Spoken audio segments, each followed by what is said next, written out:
Blazing deals, boundless options. It's Hot Grill Summer at Whole Foods Market from June 14th through July 4th. Fire up the grill with quality cuts at the best prices. We're talking animal welfare certified meat. Check out the sales on bone-in ribeye, beef kebabs, and New York strip steak. Round out your barbecue with plant-based proteins, sliced cheese, soft buns, and all the condiments. Plus, sales on fresh strawberries, peaches, and more. Don't forget the pie either. Get grilling at Whole Foods Market. Terms apply.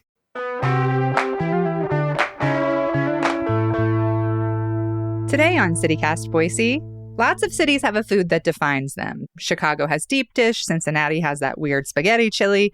But what about Boise? Jocelyn, Robertson, and Blake Hunter are with me, and we're sharing our picks for the Treasure Valley's official regional food, even if we have to invent it ourselves.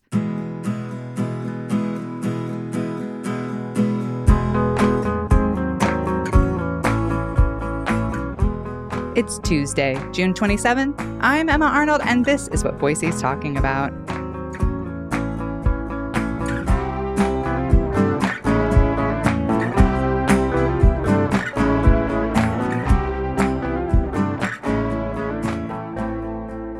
Hi, Blake. Hi, Jocelyn. Hi. Hey, Emma. So, Jocelyn, you had this idea for an episode after stumbling across this regional food site that claimed Idaho has a regional food dish known as the Idaho Super Tuber. Please walk us through this absolute monstrosity. Well, as one does, one goes down a rabbit hole in the internet, and I was searching around, not looking for Idaho regional foods, but for just regional foods in general. And I came across this posting that said that the Idaho Super Tuber, which is an Idaho hot dog consisting of a skinless hot dog that is baked inside a hollowed out potato. This concoction is then split open and topped with chives, bacon bits, and sour cream. And only famous Idaho potatoes should be used when preparing this unusual yet tasty snack. So what I was wondering was... what we're all wondering, I assume. Has anybody ever heard of this? I mean, I grew up in Idaho. I've been around Idaho. I have Idaho friends. I've never heard of this. I've never seen it on a menu. Yeah, who made this? Yeah, this is how is this a top regional food for our state? Yeah, we all grew up here. We've all spent a lot of time in Idaho. I have never heard of this. The logistics of it sound really difficult. How do you bore a hole through a gigantic potato big enough to fit a hot? Skinless hot dog? The skinless why? adds a whole other layer to it for me. A skinless, it's so creepy. It's very Buffalo Bill. I don't care for any of it. I also I don't understand what that would do. So then your potato is hot dog flavored? Right. It's baked inside a hollowed out potato, but then you just split it open and there's the hot dog. Why wouldn't you just bake a potato and then put a hot dog on it? If you really wanted that hot dog like vibe. An 8-year-old. Yeah. Yeah. Yeah. I was genuinely curious. I want to try it because I want to know, is there something we're missing? Are we wrong? You're both shaking your head, but I think we're good. Yeah. So I did think it was really interesting because so many places have a food that's associated with them, that they're famous for, that they have festivals around, that if you visit there, everybody's like, oh, you have to try, a Philly cheesesteak from such and such a place. There's Cincinnati chili, Chicago deep dish, buffalo wings, Nashville hot chicken. And then what is Boise's best food? I couldn't think of what would be associated with us specifically and known outside of the area. And when I searched around, I really didn't have much luck in figuring out what food defines our region. There was a couple of references to fingersteaks being invented here. Yeah. But I don't know about you. I don't frequently eat fingersteaks, not even maybe once a year. And I do frequently eat them. I'll be honest. Okay, I okay. actually do frequently eat finger steaks. But I also feel like I wouldn't push for it to be our regional food because I get that it's not very good. Okay. It's like, in fact, when I've explained what a finger steak is to someone from out of town, they're like, fried. So it's just like battered and fried steak. And you're like, yeah. Yeah, Okay. but like finger sized. I don't know that good is a prerequisite Right. for a regional food because True. frequently regional foods are fried and fatty, cheesy. They tend to be like foods that you would have at a fair or Right. that you would serve at an outdoor festival or something like that. Well, okay. What would be, I don't want it to be potatoes. Okay. What's your pick for a Boise official regional food? And just because everywhere I've ever traveled, even people from like Japan are like, oh, Idaho potatoes. And you're like, it always drives me a little crazy that that's what we're known for. So I don't want to pick a potato dish for our Boise regional food. But do both of you have a pick that you would say? Well, I did a survey, an informal survey of Boise downtown restaurants to get some idea of some things that show up frequently. Almost always on the menu were street tacos, fish and chips, some kind of wings, a hummus plate. God, how sad. Yeah. The Boise Still hummus hummus place. I mean, plate. I love This hummus. is I grim. adore hummus, but we don't deserve that. Like. A pulled pork sandwich, Okay. frequently. We love to doll up a mac and cheese. Yeah. There's obviously always a burger, usually with a brioche bun. And then caramelized Brussels sprouts, I think, are a trend food, but they're on Sure. a lot of menus right now. Mm-hmm. When I think about what I would share with people if they were visiting, I think top of my list would be croquetas. That would be top of my list. Yeah. Croquetas for sure. I know you're not up for any kind of potato incarnation, but tater tots, I feel like can be presented in a lot of different formats. You can elevate them. They're a little different than, say, just fries. I don't think we can claim fries as much as I love fries.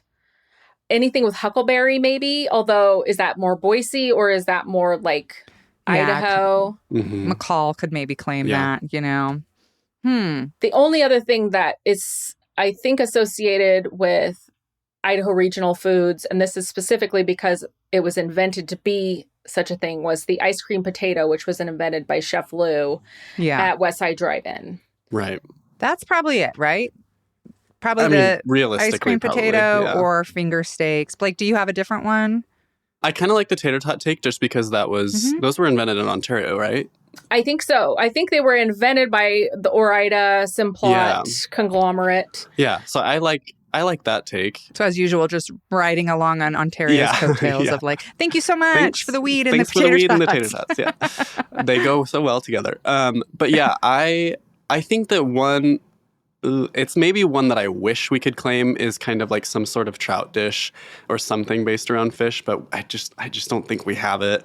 But yeah, I do think that like as much as we don't want it to be a potato dish, I mean like, do people outside of other cities like Nashville or like, Chicago deep dish, like do they love that that's what they're known for? Like that's the first thing that people think of when they think of their food?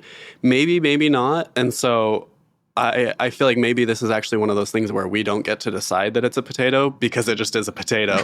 We can argue with a over hot dog. what kind of potato.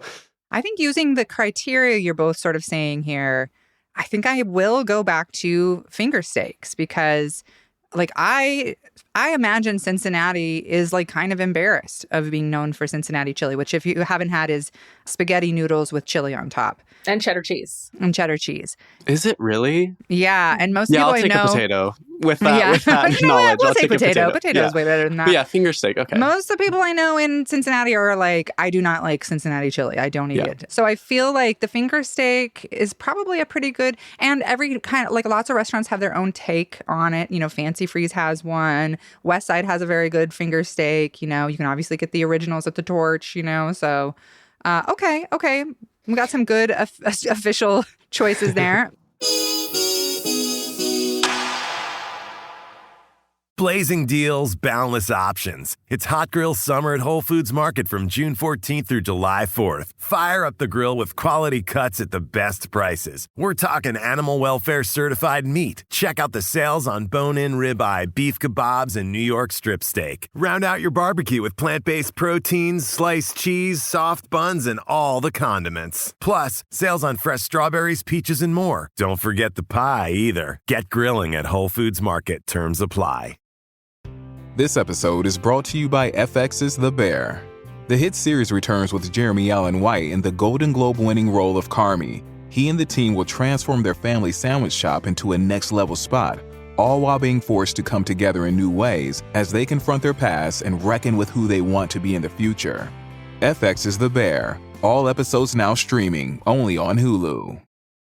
Many cities are famous for like a specific hot dog preparation. You know, like the Chicago dog is very different, than the Cincinnati hot dog or what's another city with a hot dog? I'm from Tucson.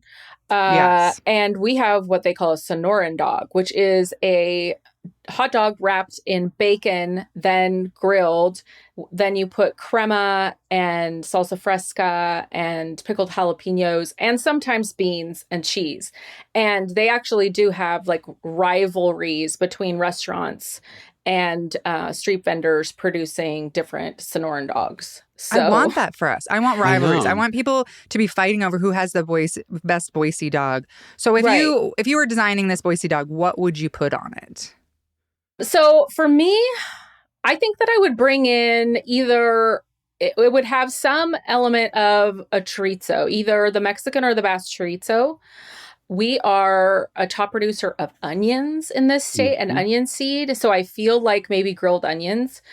When I go to Hawks games, they have, a hot dog stand there. You can just get a regular hot dog, but they also have this thing called a killer kielbasa, which it's a smoked sausage that has grilled onions and peppers. It is so delicious. I would want our hot dog to be really delicious. So I feel like it needs to have more flavor, not just like using that standard hot dog for a vehicle. Like I want the actual hot dog meat part to have more flavor. So maybe some chorizo flavoring in it. Okay. All right. I like What about that. you, Blake?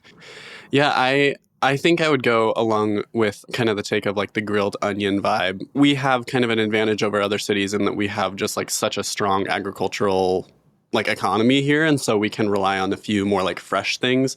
But I don't know, Jocelyn, that sounds really good to me. I like your idea there. Emma, what about you? Hear me out. Okay. Oh no. Oh no. I haven't thought this through really thoroughly, but combining a lot of the elements of what we've spoken about, I like you said, I want to do a nod to our Basque heritage. I want to do a nod to our Latinx farm worker heritage. I want to do a nod to our fingersteaks. So a beef hot dog, Hall's brand beef hot dog with, instead of a regular bread bun, a croqueta, a long skinny croqueta situation that then you cut open and you put, you guys are raising your eyebrows, but just like I said, hear me out. You got like a creamy, crunchy bun situation. Hot dog goes inside. You put tater tots on one side and elote on the other, and then grilled onions on top. Would eat. Would eat. Would eat. Might be bad, but would eat. We should try. I think we should try it. I think I might have just invented something. Okay, so I have an idea, which is riffing off of that, which is what if we did a pigs in a blanket situation? So like a smaller hot dog piece that is in a croqueta. Oh. So it's, and it could be maybe a potato croqueta, like a potato croquette. And so it would be a combination hot dog, croqueta, tater tot. I like this. That was my other thought was like you could do a Pronto Pup because I do feel like Pronto Pups, I know it's just a corn dog, but they're like the best corn dogs. And I thought maybe you could do a Pronto Pup like corn dog situation, but with a tater tot breading instead of like that might be really tasty actually. And I do feel like that would hold up better than like the croqueta kind of, I don't know how you were describing like the bun the croqueta situation. bun that I've just invented that is definitely probably not physically possible. Yeah. What about unique pizza toppings? Something you can only find in Boise. I will say I hate this is the one I decided I was okay going full potato on because a couple places in town do a ricotta, very thinly sliced potato with purple onions. And I always really think that's good. I like that on a pizza. And that feels kind of regional, potato on pizza. Not everybody's doing that. I agree. I think that there have been a few different pizzas that I have had where I don't know. I kind of resisted trying them just because it's like, I don't want potato on everything, but they're actually pretty good. Yeah, pretty tasty. So yeah, I'm with you there. So Brick's Craft House makes a pizza that's called the Local Boy, and it has elk sausage on it, which I thought was interesting to introduce maybe some game into. The Wilder has a pizza that has the potatoes like you were mentioning, and it has rosemary and sage, which I feel like sage is a super Western Idaho ingredient. Then the Front Door makes the Irish Idahoan, which has steak, potato, bacon, cheddar, green onions, and sour cream. So it's basically like baked potato toppings. I don't think that's for me. I don't think so either. But then I'm like, that's probably something that when I ate it was like, be like, well, that's actually, that's incredible. Yeah. Well, okay. Then what's something that's missing or like underrepresented in the Boise food scene that we should maybe rally behind and promote as Boise's official food? Like, should we invent something here or is, what are we missing? What I was wondering about was an ice cream. This is where I was going to go to. Yes, I like this. Ice cream can be, elevated, interesting, different kinds of flavors. You can make it in lots of different places. You could serve it on a high-end restaurant menu, but you could also serve it at the Fancy Freeze.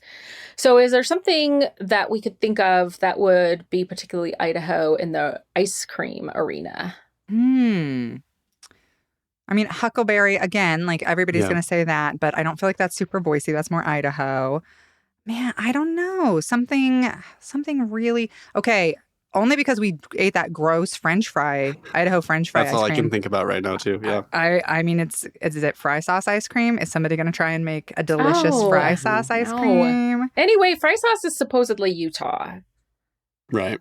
So, I mean... They've claimed it hard. That's fine. Yeah. So, a finger steak inspired ice cream. I don't know.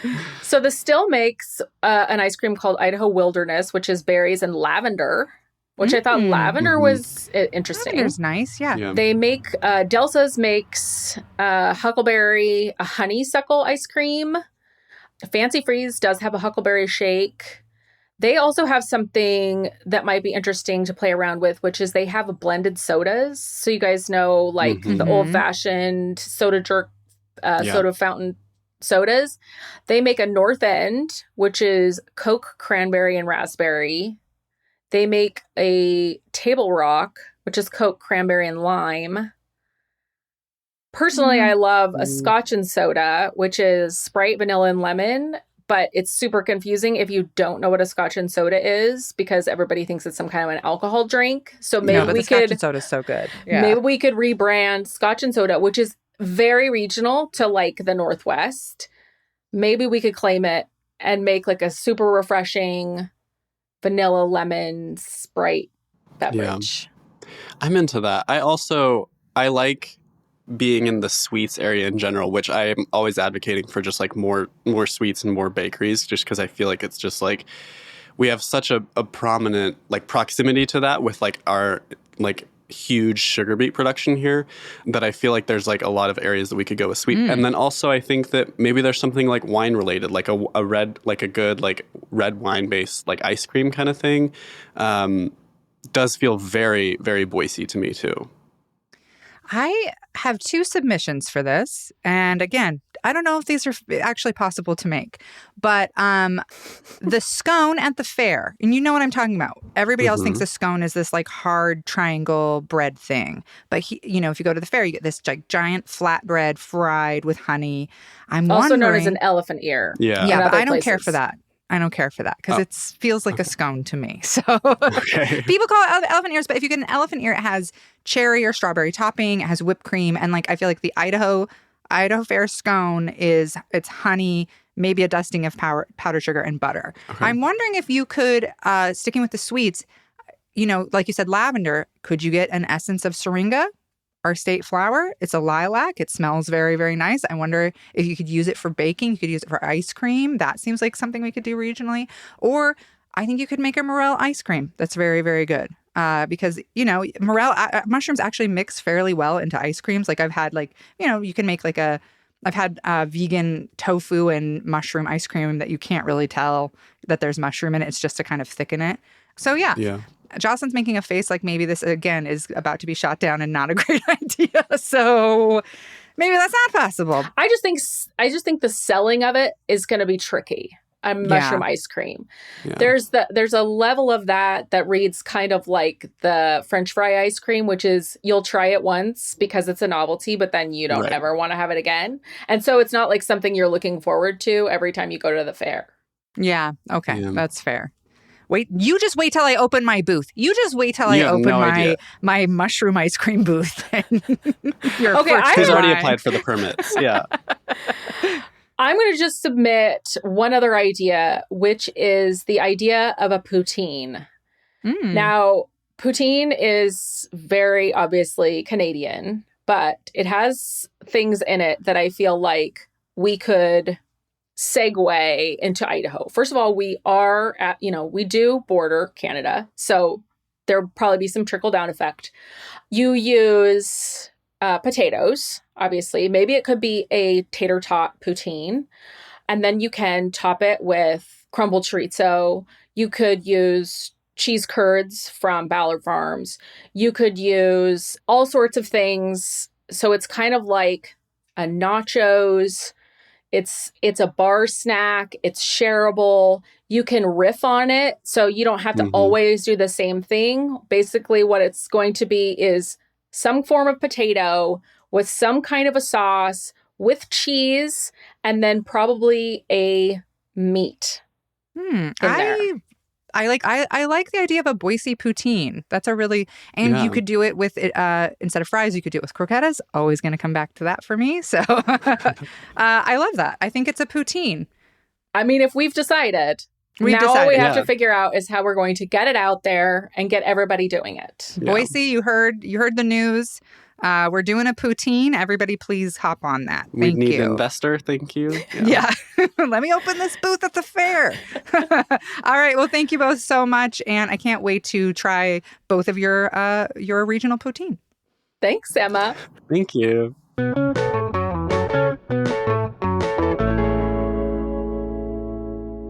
And before you go, we have an update on a story we covered a while back. According to the Idaho Capital Sun, Idaho potatoes could eventually be on their way to Japan. Reps from the Idaho Potato Commission and the Idaho Department of Ag traveled to Japan and met with officials there about opening Japanese markets to U.S. potatoes, and they say the trip was very productive.